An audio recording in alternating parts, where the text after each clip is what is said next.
All right, so how is everybody? Let me pass a roll sheet. I had to give an exam this morning in my second class, so I didn't get over to my office because I was running off exams to print off a official roll sheet, so we're going to go with the unofficial, just write your name so that I can read it roll sheet. We were talking last time, what I'm doing is combining this idea of the meaning and value of work with this concept of living the brand. So we're combining this idea of branding and the living the brand idea with the meaning and value of work and how we can engage employees. And so what I told you last time when we talked about, and I put the video up on D2L for those of you who had to leave earlier if you weren't here last time, if you want to watch that so that you know what's going on.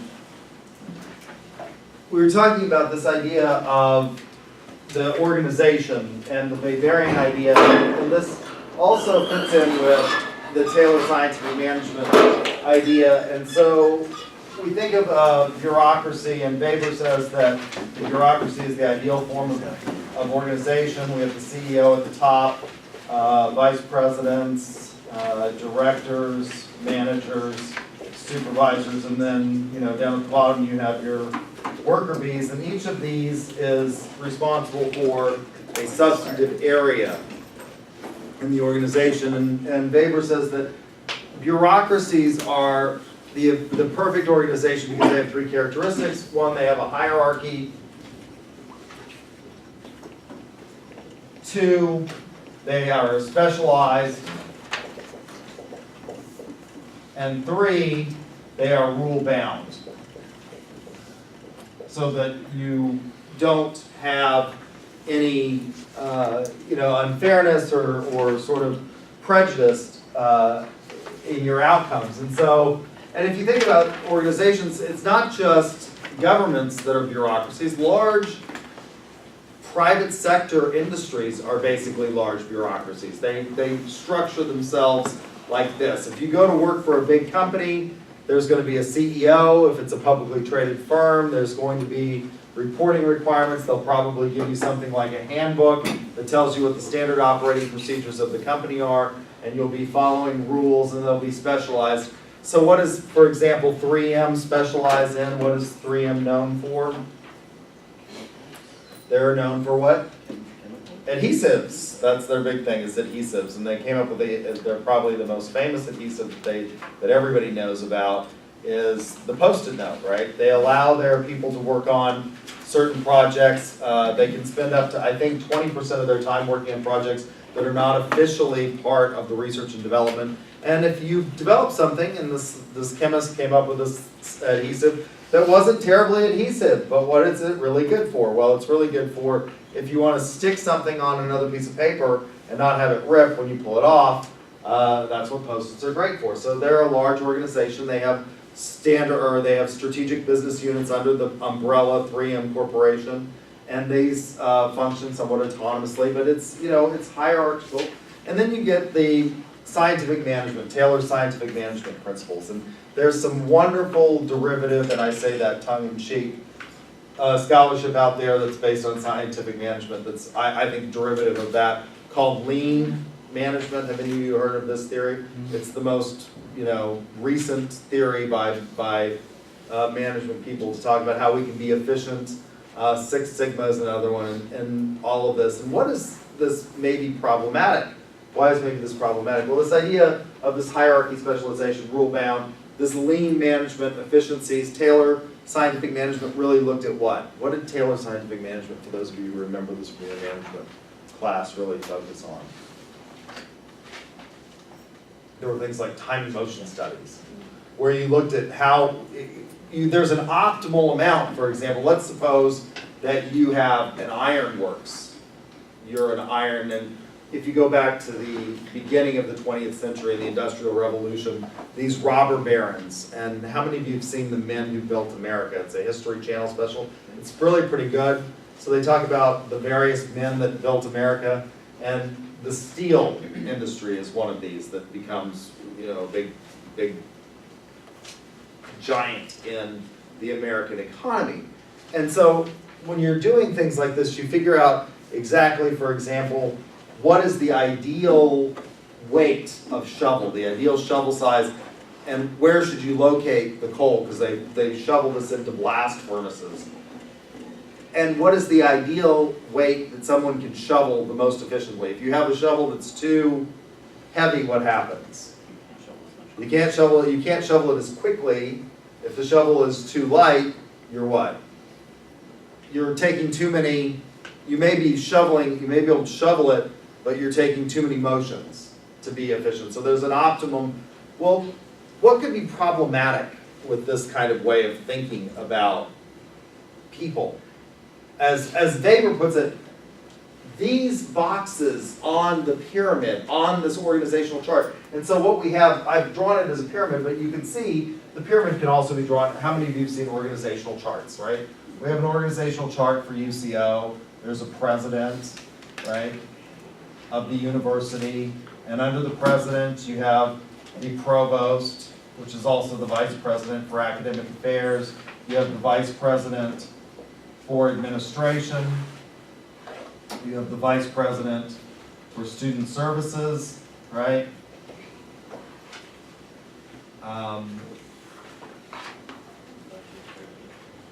And then you have, I'm trying to think who else here. Do we have another vice president? Oh, we have a vice president for information technology, for IT. And under the provost, you have the dean of liberal arts, the dean of business, and you can see that this makes a nice, pyramidal structure until you get down here to someone like me, which is, professor of marketing, right? On the little bottom, I'm a line. I'm a little producer.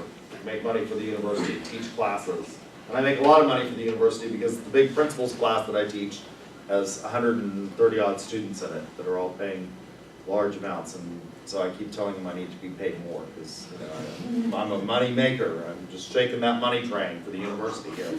So, and if I'm not doing that, well, what you do is you can just pull this out and plug somebody else in who does it.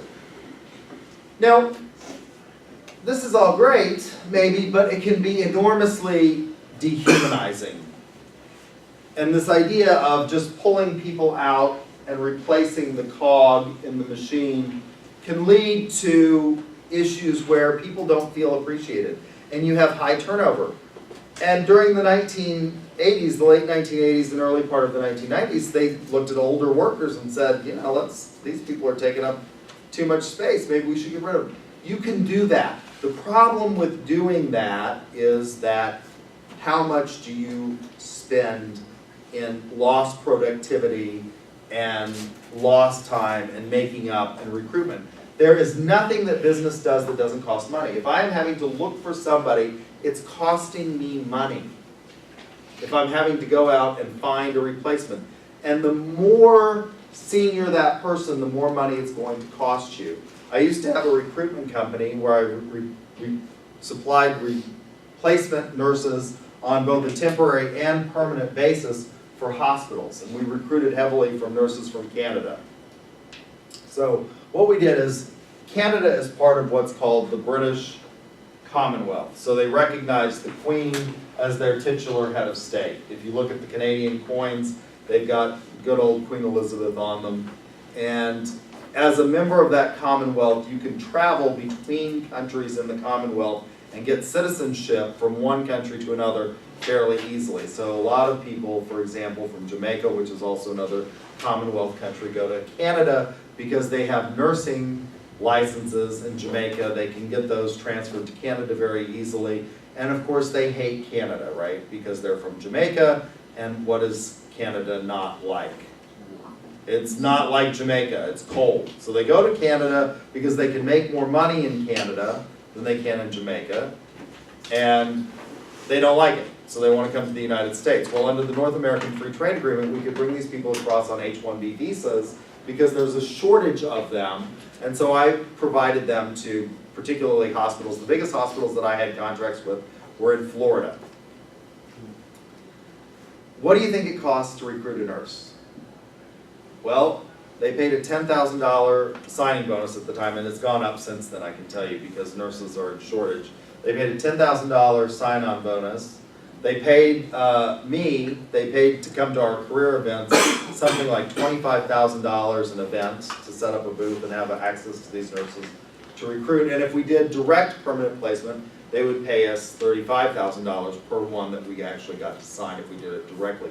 That's a lot of money you're spending in recruitment. And so marketers have started saying, you know, yeah, you can treat these people like cogs in a machine, but what happens is you're spending a lot of money replacing them on turnover.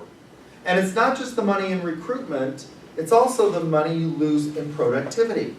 If I'm a business, and hospitals are business, medicine is big business in this country. If I can't fulfill the services that I'm supposed to provide, and if I can't make my census because I don't have enough nurses, and I have to turn people away, what is that doing? That's costing me money. And so you lose productivity. It takes time to train. Even though you would think you could pull a nurse out and plug a nurse into it, they may take time to train. It took time to get them to pass the NCLEX exam in the United States. And those were all costs, and it means that you are not being able to use that person to make money. And so this idea of we should market internally to our employees and keep them maybe has become a hot topic in both human resources management and in the marketing field. And this idea of living the brand emerges out of this sort of stream of literature. How do we get people to be loyal? Now, living the brand is more than just being a great place to work. It involves creating in the mind of your employee a connection with the company. Some kind of connection. Now this can be difficult because let's look at what your text says about the meaning and value of work. For those of you who have the 4th edition, if you have the 3rd edition, I'm not sure what page it's on, I can find it though.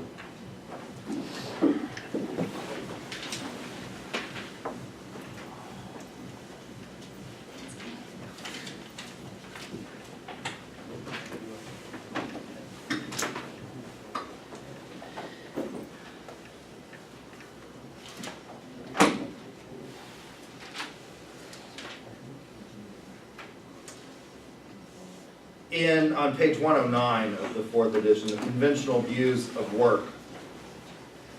Studs Terkel's 1974 book, Working, chronicled the state of blue-collar workers in America. The book opens with a statement that captures what we shall identify as the conventional view of work. This book, being about work, is, by its nature, about violence, to the spirit as well as to the body. It's about ulcers as well as accidents, about shouting matches as well as fights, about nervous breakdowns as well as kicking the dog around. It is above all or beneath all about daily humiliations. To survive the day is triumph enough for the walking wounded among the many, among the great many of us. Wow, what a catalog of despair, doom, despair, and misery. And you can see how this maybe scientific management principles and lean thinking and all of that can lead to this kind of mentality. Do it quickly. Be efficient. We can replace you. So how do we break that? Well, by becoming a better place to work. And companies now actually start to compete so that they don't resemble this in many respects. A lot of companies, and Chesapeake was one of the companies that wanted to do this, by the way, in Oklahoma City. When Aubrey McClendon was the head of Chesapeake, and I have a lot of bad things to say about Aubrey McClendon, in terms of what he did for the shareholders of his company, one of the things I think he did well is he did try to make Chesapeake one of the 50 top places in America to work. And there are Newsweek and others rate companies on their ability to provide a good workforce and a good workplace to come to. And why do they want to? Because there's this recognition that you can treat people like this, but it's at what cost? So how do we then engage them and get them to live the brand? Well, we started talking last time about this idea, the theoretical background of branding, and so you have to understand what a brand is, and we talked about that. And then once you have developed the brand, you have to manage the brand. And where we left off was Keller's attributes of brand management. The brand delivers benefits customers truly desire. By getting employees to identify with the company and live the brand, you can increase the benefits that customers truly desire. And I talked last time, and I started about Southwest Airlines, because I told you I'd just come back from spring break with our sales students, or some sales students, and our AMA club. And I flew on American, my mother flew on Southwest. I love Southwest, I told you all this, right? I think Southwest is wonderful. Why is Southwest wonderful? They have employees that embody living the brand. Why is it that we like to fly on Southwest? It used to be, when Southwest first got started, a lot of people didn't like to fly on Southwest because they viewed it as a cattle call, and they were uncomfortable with the paradigm, which was you had an assigned seat and you knew where you were sitting, and Southwest was a free-for-all. And it was kind of mass pandemonium. Now they've organized it better at the gate so that they board you by groups now, but once you get on board, but people, once they got used to that, once they got out of their comfort, flying for a long period of time, and when I was a kid, it wasn't this long ago, flying was actually not something that people did on a regular basis. The airport has really become the bus terminal of our day. But when I was a kid, that was not the case. Flying was kind of expensive. It was not something you did very often unless you were a business person. And people actually, imagine this, they actually dressed up to go get on an airplane. I remember the first time I flew, we were going to Disneyland, and my mother dresses us up in little blue blazers, my brother and I, to go get on an airplane, because people actually dressed. And the airlines actually fed you, like real food on a flight, not just a bag of peanuts and a Coke. They actually had real meals. In fact, there are restaurants now that have popularized one of the most famous meals that you could get on an airplane, which is called airline chicken. How many of you have been to Picasso's in the Paseo? They serve airline chicken. Deep Fork serves airline chicken. And so this is from that era when people actually did that. Well, Southwest has a different model. Southwest was sort of the cattle call and the low fare, and now everybody wants low fares. They don't really mind that. We're used to it. But their employees really like working for Southwest. They identify with Southwest. They have the lowest turnover of any airline in the industry. And by the way, they're the only airline that hasn't gone bankrupt. Lots of the others have gone bankrupt. Lots of them. One of the big ones when I was growing up, that was one of the most popular brands was called Pan American. No longer exists. In fact, they tried to do a television show about sort of the glory days of flying, and it was called Pan Am. It didn't last.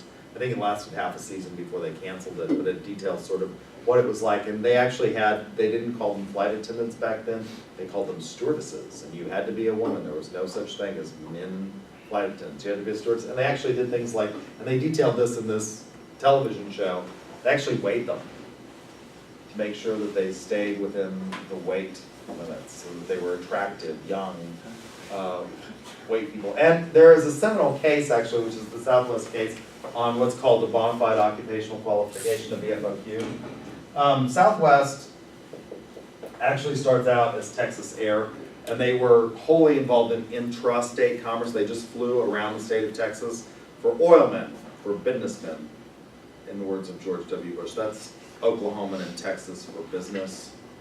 In fact, when George W. Bush was governor of Texas, did I tell you all this story? He said, the business of business is business, and the business of the Texas legislature to take care of business, TCB. That's BIDDNESS, business. Southwest starts out as Texas Air, and they're really focused on mostly Texas, flying between Dallas, Austin, and Houston for those big oil companies. And they were known as the Love Airline, and that's still their logo today. They have a big heart on the tail of the Southwest Airlines.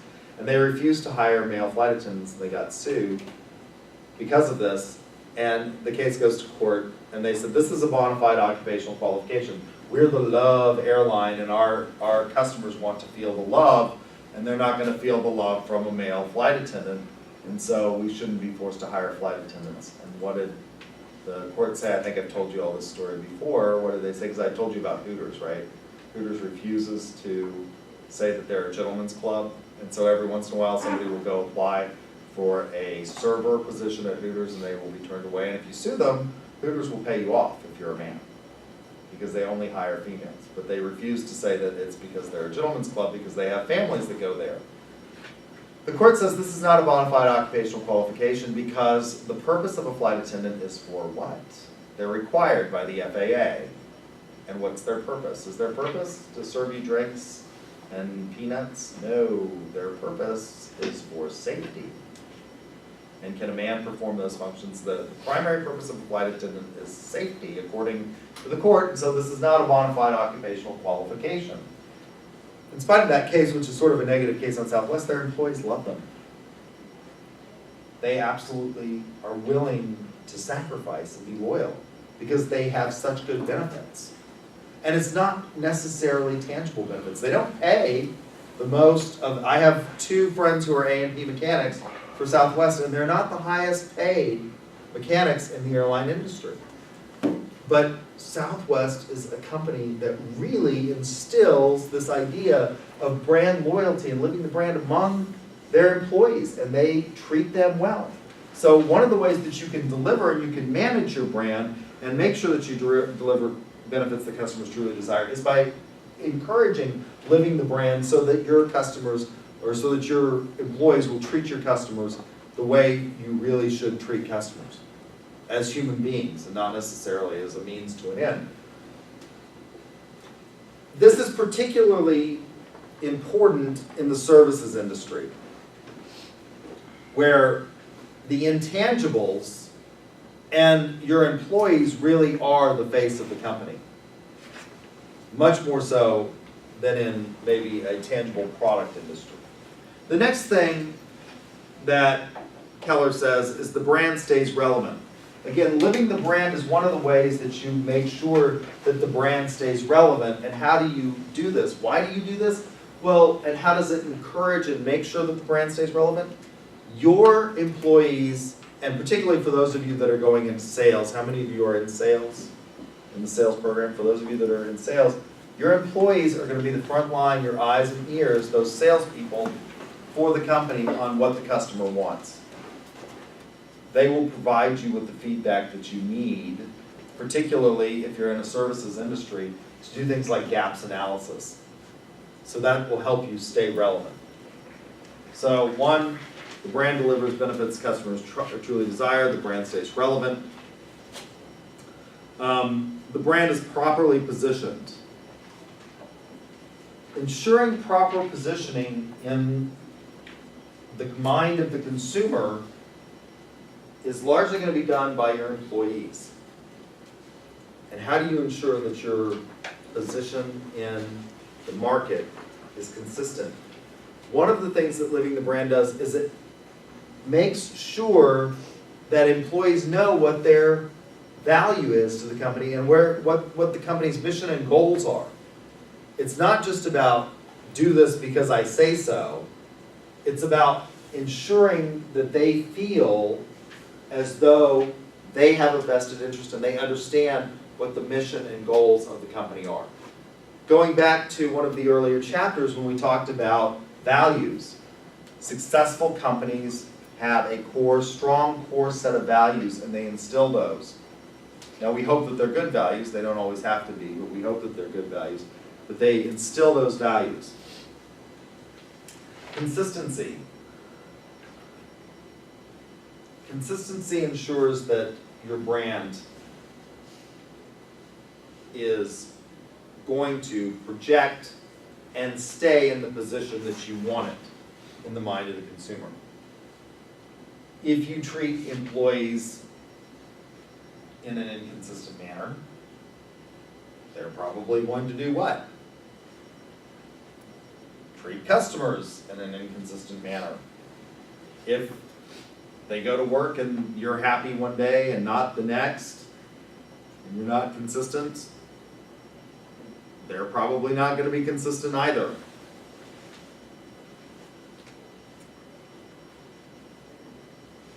The brand uses the full repertoire of marketing activities to build equity.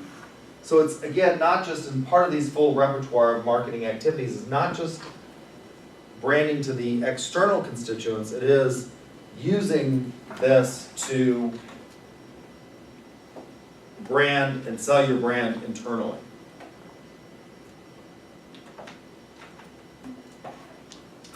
The brand manager understands what the brand means to customers. If you're going to communicate this to your employees, and Southwest does an extraordinarily good job of knowing what the brand means to customers. They're very successful at this. What is it that people love about Southwest? What is Southwest? Southwest also has incredibly good records for being on time. That's one of the things people value about Southwest. Why does Southwest have a better record of being on time than some of the other airlines? Again, this understands, and make sure that you understand the branding. What? 10-minute turnaround. They've got an incredibly efficient turnaround, which their boarding process is much more efficient than some of the others. On American, for example, I was assigned a seat, and then they have boarding groups. And if you wanted to be efficient about that, you would board from, I was at the back of the plane each time, and I was in boarding group 4. Well, that means I'm fighting the people that they put in the same boarding group, but at another part of the plane. So Southwest is pretty efficient. You know, it's get in, find your seat, get the seat you want. You don't have people running, into each other, moving back and forth. They also only fly one type of airplane. That makes sure that if something happens with an airplane, they can do what? How many of you have been on an American flight or some other flight besides Southwest, and they've had a problem with the plane and it's caused a delay? A lot of you. Southwest, what can they do? You just get another one. They swap the plane out fairly easily. Or if they can't swap the plane out, it's usually that they can fix it fairly quickly because their mechanics do what? Work on those. They work on the same planes all the time, and parts are what?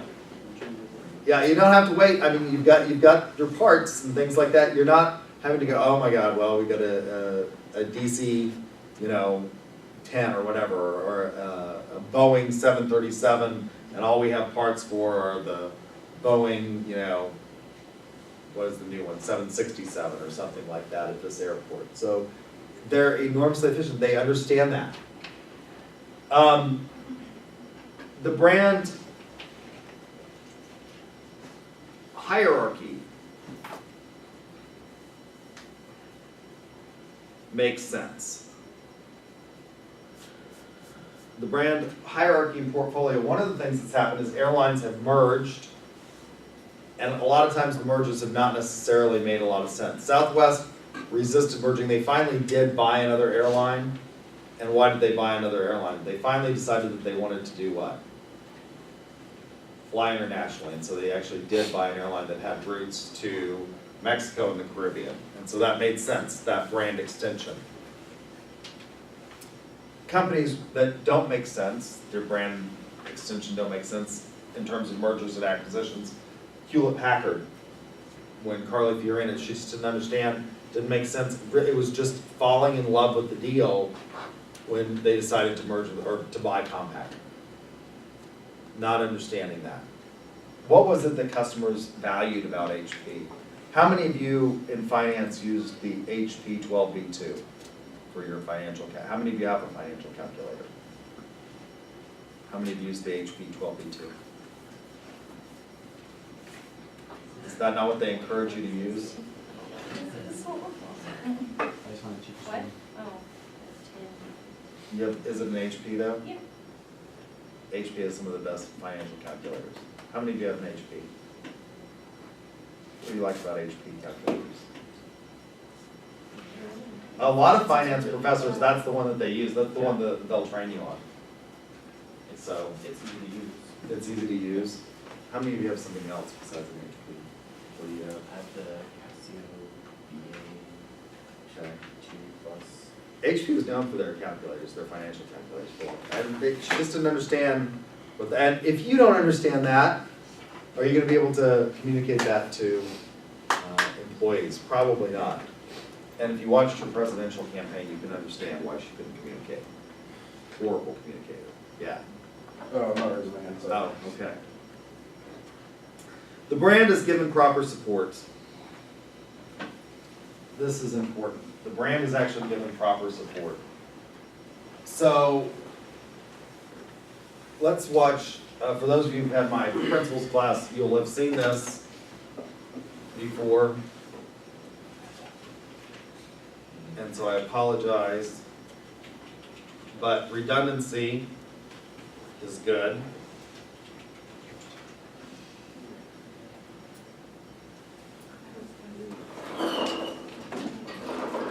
And this is an example of how the brand portfolio and hierarchy makes sense and the brand receives proper support.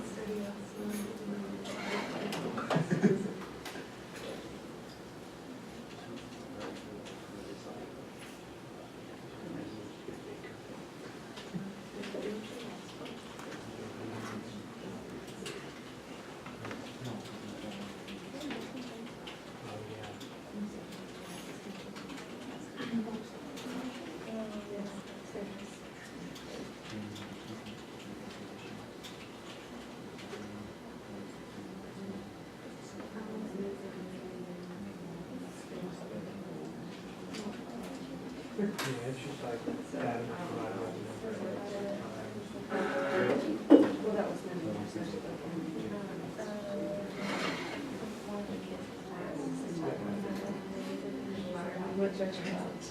Yeah, that's where you're just trying to. Yeah. Yeah.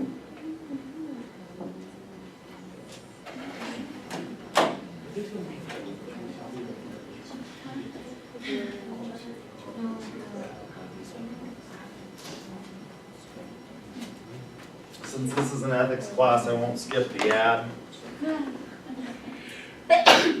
We won't free ride here. We'll watch the advertisement.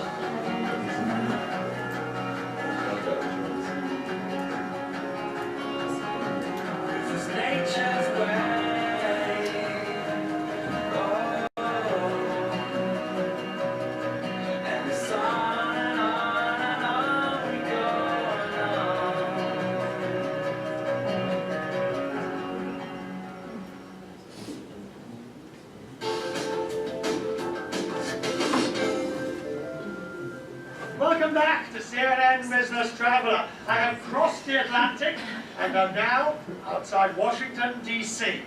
55 years ago, right here, would have been the lobby of the very first Marriott Hotel. What started right here is now a chain of more than 3,000 hotels worldwide. And right at the top of Marriott, today, it's all change. Today is Bill Marriott's 80th birthday. He's been in the hospitality business for 55 years and is now stepping down as the chief executive of Marriott. Handing over the mantle to the chief operating officer, Arnie Sorensen. I have said for years to friends, you need the person who tries to follow Bill Marriott. He's an icon of the industry. He's an enormous teacher and mentor to me, as he is to so many across the industry.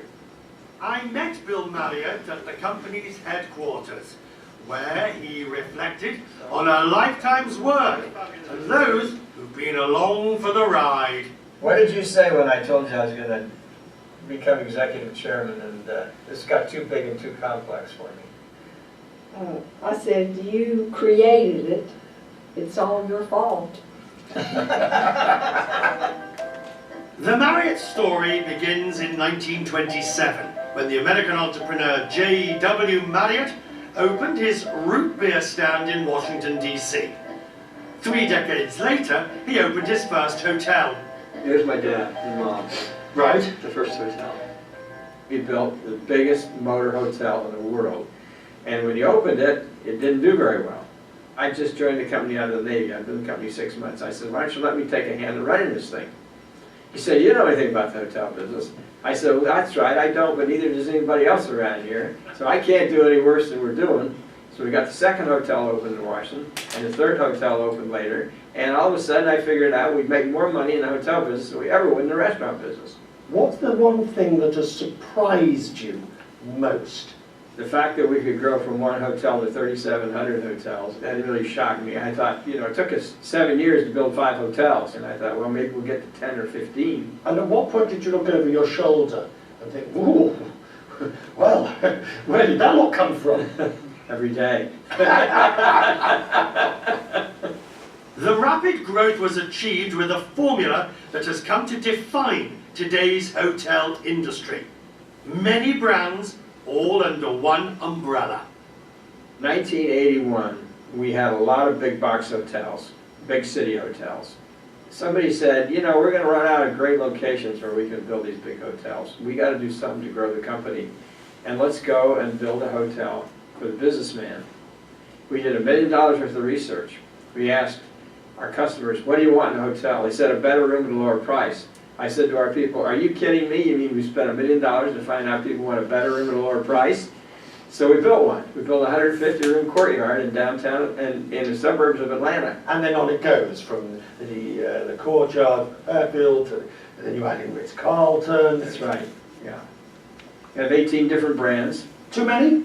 No, we keep adding. We just added AC hotels in Europe. If we find another niche for a brand, we'll develop another brand. The job of creating that next brand falls on the company's new CEO, Arne Sorensen.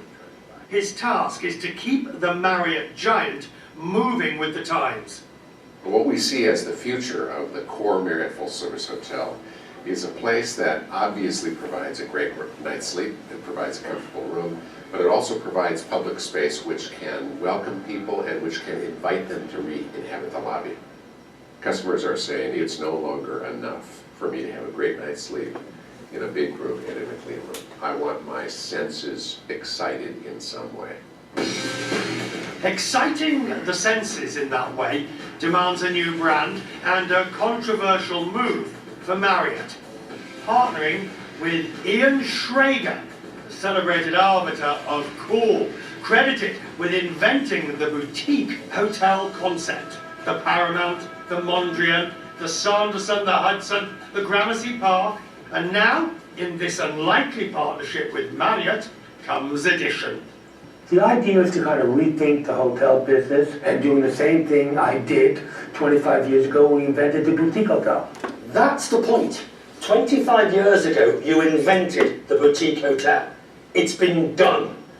So what are you going to add to it this time? This is not a boutique hotel as such. That was a different animal that we created. But the whole idea of doing a hotel, it's supposed to manifest popular culture and who we are today in the same way people do with cars and technology and movies and theater and music. It's the same kind of thing. It's popular culture updated. Okay, so what do we now want today? We want something very unassuming and very comfortable. We're not looking for design on steroids. We're looking for good old-fashioned, good taste and good style and great service at a reasonable value.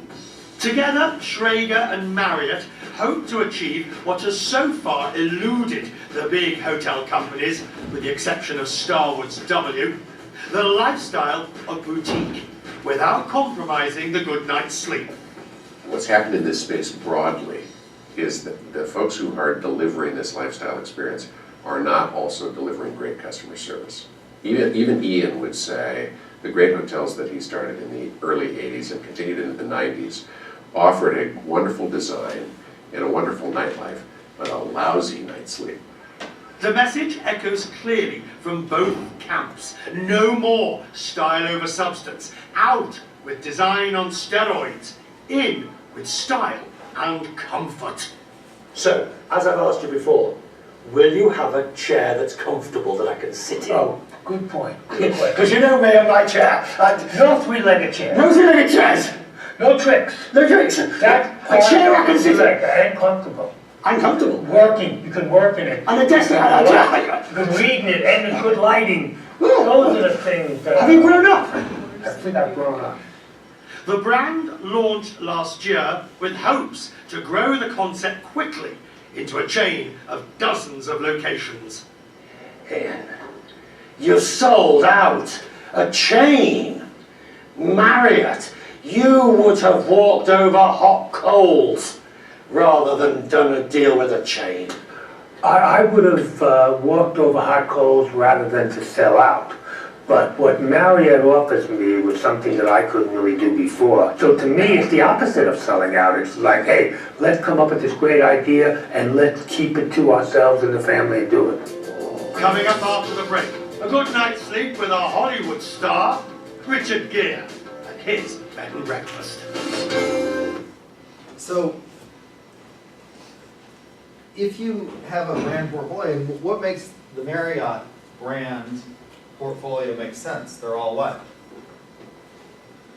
They're all in the hospitality industry. They're all in the lodging and tourism industry, and so that makes sense. That means that you can communicate this vision and strategy to your employees in a clear and consistent manner. And you are able to then give that brand the proper support in the marketplace. There are companies that didn't do this. There's a car company out there that I think initially they manufactured kind of a really bad car, but they had a fairly decent warranty, and so they fixed it fairly quickly. But they didn't support it. And what car company is that? They're, as a result, no longer in business. Saturn. They were a decent car, but what happened?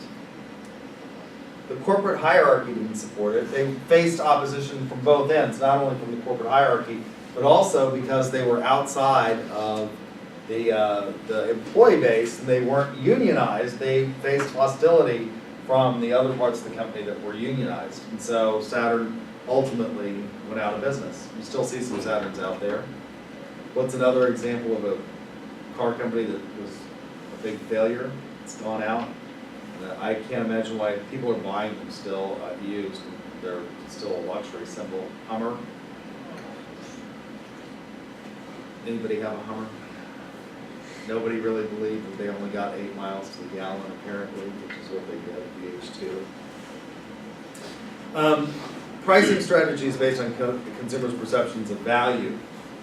If you can reduce costs, you can increase efficiencies. If you do that through reducing employee turnover, that adds value, and your pricing strategy can then hopefully match that perception of value.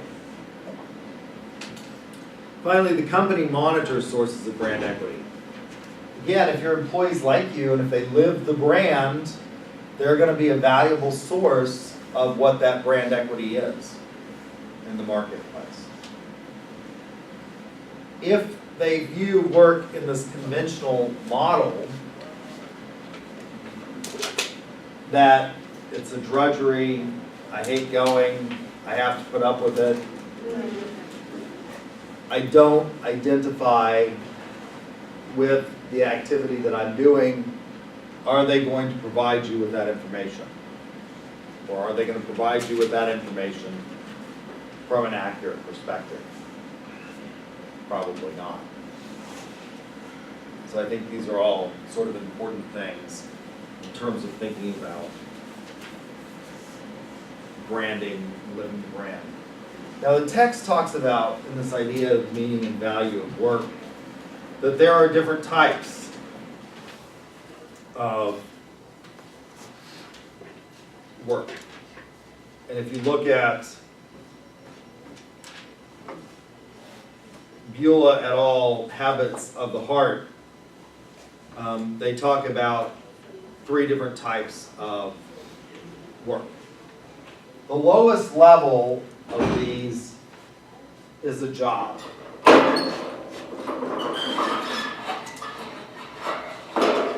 A job is one in which your identity is divorced, so at the very bottom is a job, from the activities that are performed. It is simply a transactional function. This is talked about on page 105, second paragraph from the bottom.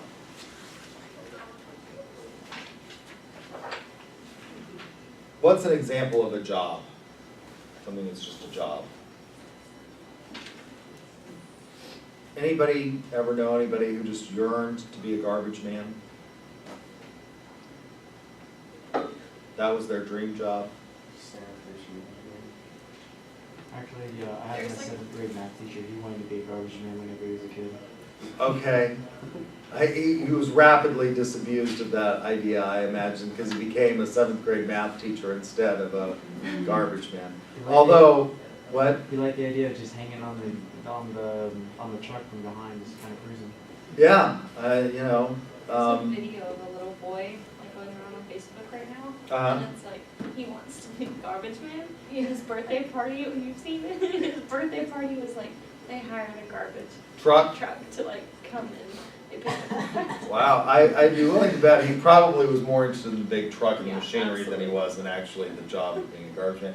Being a garbage man used to actually be kind of a bad job. Charlie Sheen and Emilio Estevez did this movie on garbage men where that's the epitome of it's totally divorced from your identity. What was their identity wrapped up in? In fact, they did horrible things. So garbage men used to, and in that movie, it's an old movie at this time, they went around and actually you had to pick up the garbage in these metal cans. Everybody had a different size metal can. You'd pick up the garbage in the metal cans and you'd dump it into the back of the truck and it would then sort of, compact it and they would take it to the dump and dump it out.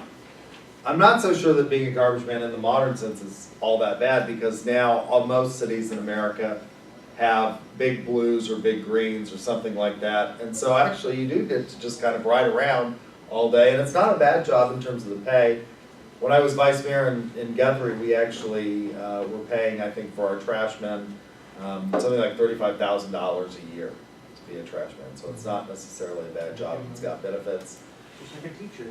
Yeah, just like a teacher. And on days when students sit there and look at me like, what planet has this spook beamed down from, and they're, rolling their eyes or sighing or not paying attention or falling asleep in class, I think, that might be a good job. You ride around in the truck all day and you push a button and the arm goes out, grabs the garbage can. Now you don't have, you had one guy that the prime job in being a garbage man was being the driver. And there were 2 guys that hung off the back and did the physical thing. Well, don't do that anymore. You've got this arm that comes out, picks up the trash, and dumps it into the thing and then puts it back down. So it's maybe not that bad of a job anymore. But I don't know anybody who says, I just yearn to do that. I really think that would be a swell job and that's my life's ambition. Now, if somebody has to do it, I think it's an important job and I don't think we should disparage anybody's job because obviously if that doesn't get done, what happens? We live in a society where it would be a really bad thing. If you went back in time, people oftentimes reminisce about the good old days. And I'm not sure that the good old days were so good. They were just sort of old. If you went back in time, the world that we lived in, beginning of the 20th century, people had to go out to the outhouse in many places. That you had trash heaps and you burned trash. That doesn't sound so good to me. And when people say things like, well, they don't make them like they used to, well, thank God they don't. Cars went for, 15, 20,000 miles, and then you started having all kinds of problems. Does anybody have major problems with a car under, it's got less than 100,000 miles? And they're pretty well built anymore. So, I don't know anybody who says I want that, but it's necessary, and it's become even more efficient and better, and we've gotten better at this. And we no longer even have big dumps. We now have landfills, and they really are working on making them much more environmentally friendly, but I don't know anybody who says that that was their life's work and that's what they wanted to do. So this is sort of the bottom. Next up is a career, and that's what most of you want. Most of you want a career. That's why you're here. That's why you listen to me yap at you about things that you probably don't really want to know about, that you think are completely useless, but it's because you want that piece of paper at the end of 4 years or 5 years or whatever it is that it takes you to get that says I'm educated, I have these skills, and I am therefore valuable to an employer. That's what you want. And that's a career. And though there is some connection between the activity that's performed and the identity of the individual, that's what most of you want. You want to say, I am a professional of some variety. I'm a professional marketer.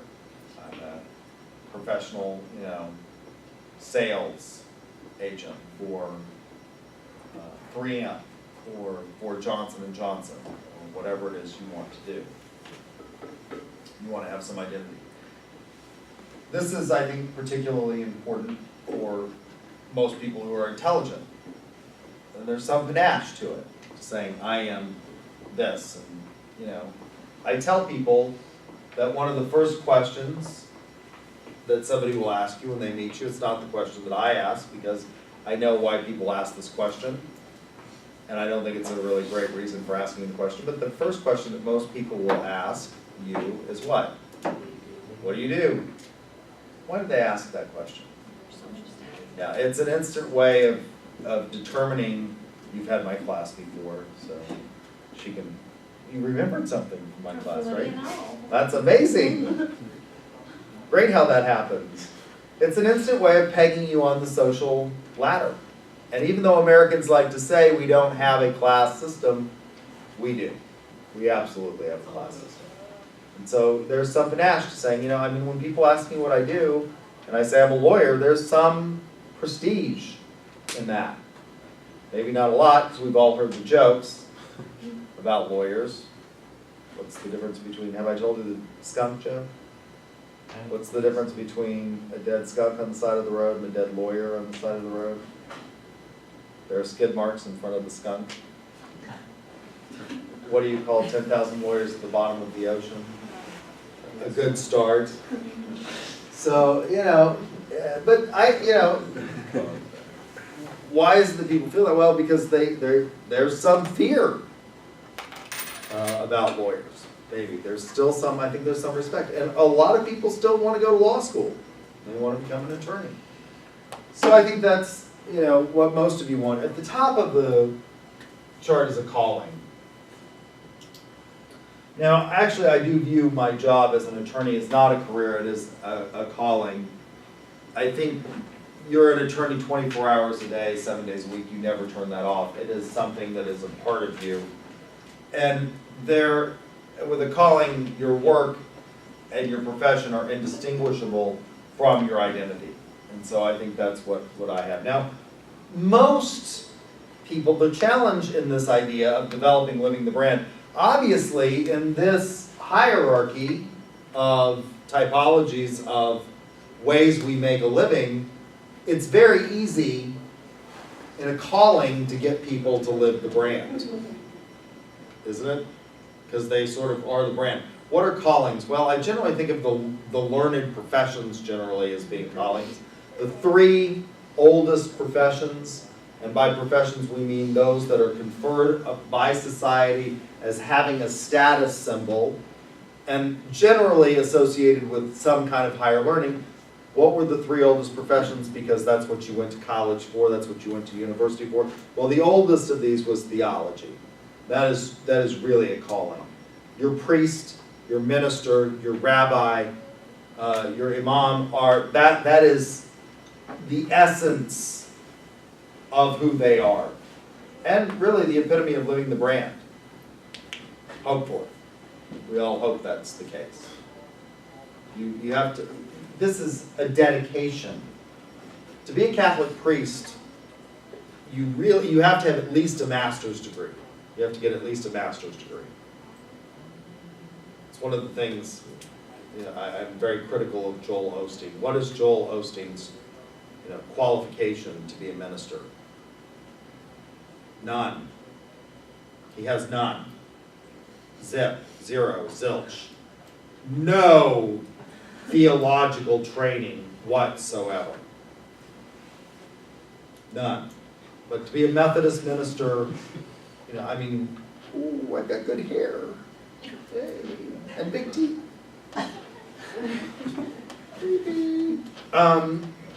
To be a Methodist minister, you gotta, Oklahoma City University is a Methodist school. They have a very fine school of religion. There you get a master's degree in theology. To be a rabbi, you have to have either a master's or a PhD, theology. This is a calling. It requires an intense devotion to that profession. So I think it's easy to instill this idea of branding and living the brand, because Catholic priests, they're Catholic priests for life. Ministers in the Methodist faith or the Presbyterian faith, this is something they do their entire lives. They work for it, and they never really stop being that, even when they sort of retire. The career is maybe a little bit more difficult, but still, because there is so much of your identity wrapped up with this activity that you are performing, that I think that it's easy, if you manage people well. The ones that are really hard to engage in living the brand are the jobs. Because can we provide really meaningful work to everybody? I don't know that we can. Companies that do this well, though, even the lowest levels of employees in Southwest Airlines, they're baggage handlers. They have very low turnover, even in those jobs. Because they bought into, and it's the challenge for those of us in marketing in getting people to live the brand are really at this level. You've got to have somebody that does this. That sweeps up, that is the custodial staff here at UCO. And I think we used to actually have people that had sort of pride. When we outsourced our custodial staff, I think we did a horrible thing, because our custodial staff actually had good benefits, and they had a fairly pleasant place to come to work every day. And it's not a bad place to work. There's lots of interesting young people to talk to on campus. And when we outsourced it, I'm not sure that we haven't diminished sort of the quality of the work that we've gotten. For Tuesday, we'll finish talking about this meaning and value of work, and then we'll move into employee rights or moral rights in the workplace, chapter 6. So I would appreciate it if you would read that. And I will actually post from the old text edition, there was a better case study at the beginning of that, so I will post that to D2L, so if you would read that, I would appreciate it, because I think it does a better job of illustrating sort of moral rights in the workplace, based on a number of small vignette type case studies that we can look at. So on Tuesday, we'll do that, and I will post that on D2L as quickly as I can. Yeah. Any questions? You said which chapter? It's chapter Next, 6, moral rights not the Tuesday coming up. in the workplace. It might be like on a weekend. Yeah, so we have this weekend, we have this On the weekend, 5th, next weekend. is that right? And then, Well, Like a week. I won't be able to. It's actually the week after, because the 5th would be, next Thursday would be the 31st. Okay. Yeah. So it would be the week after that. Yeah, okay. All right. Any questions? Have a good weekend. Is it supposed to snow this weekend? Rain. It's north, western Oklahoma, they're supposed to maybe get